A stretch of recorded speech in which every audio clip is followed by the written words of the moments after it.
Thank you very much, Laurie. I'm one of the archivists at the Royal College of Nursing, based in Edinburgh in the UK. The RCN is a UK-based membership organisation of more than 450,000 registered nurses, midwives, nursing support workers and nursing students. We're both a trade union and a professional body carrying out work on nursing standards, education and practice. Within the RCN, the archive is part of the Library and Archive Service. The college library opened in 1921, and the archive has existed since the 1980s, collecting and preserving the corporate history of the organisations, its decisions and activities. Like everybody else, over the first couple of months of 2020, we were watching the development of COVID-19. And working for a nursing organisation, we knew that at some point the epidemic and then pandemic as it became was going to have a really big impact upon the RCN and obviously its members, many of who were working on the front line. From around February, we started to save emails, press releases and guidance resources that were created by the RCN for its members.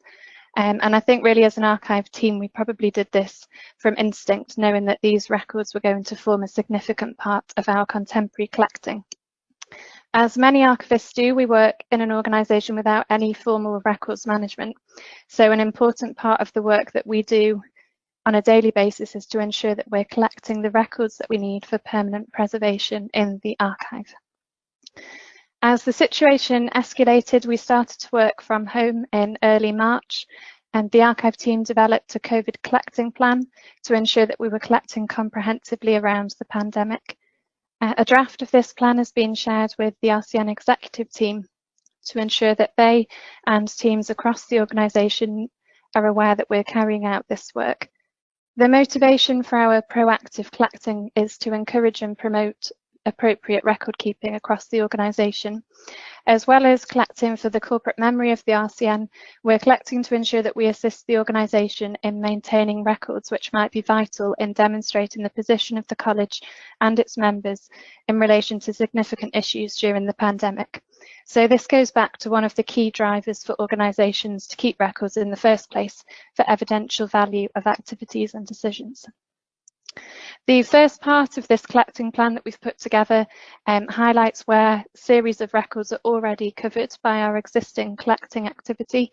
So this includes things like committee meeting papers and board papers, clinical guidance publications and press releases.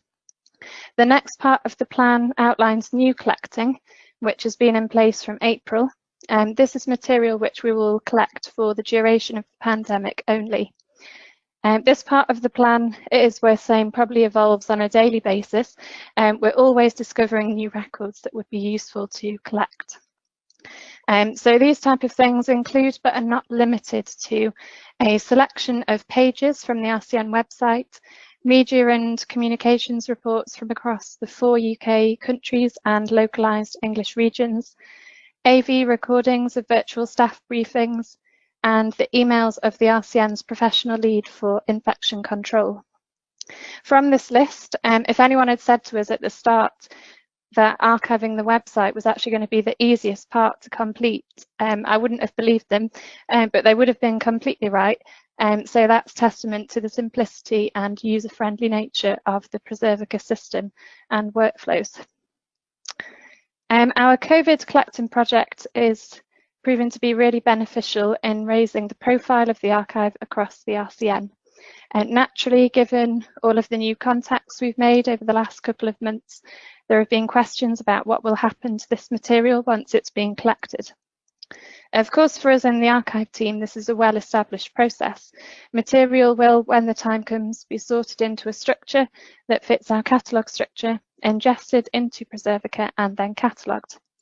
Access to the records will follow our usual procedure. Internal records will be subject to a predetermined closure period, and open or public records will be available for external researchers to view upon request. There are also a selection of records which will be available to RCN members via an exclusive digital archive for members, which is a Preservica universal access site. So that sums up what we're doing. Thank you.